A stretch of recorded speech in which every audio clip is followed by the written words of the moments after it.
Hello everyone, this is Donna Serritella, your Queen of Compliance, talking specifically about regulatory risks for direct selling companies. Sales and marketing materials can represent a huge risk for direct selling companies. We're going to talk about that. Join me.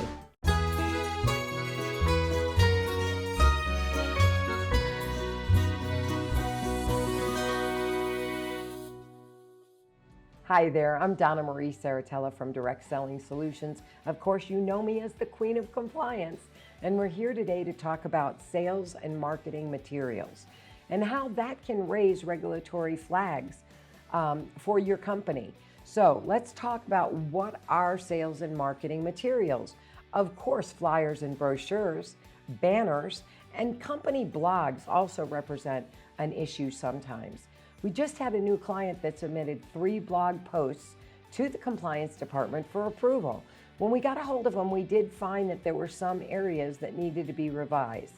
We would definitely recommend that you look at your blog posts before they're put up, because your distributors are going to duplicate whatever problems or non-compliant information are in those blogs.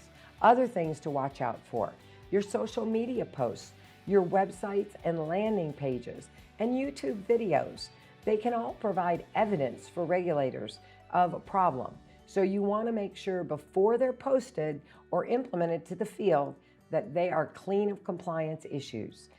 We would like to see the distributors submit all their marketing materials to the compliance department prior to use.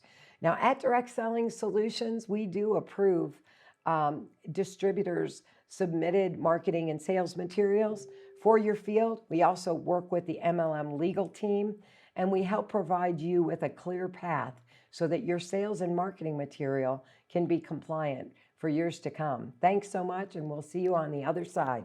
This is Donna Serritella, your Queen of Compliance, and I'm here to tell you, I'm always watching, so be aware.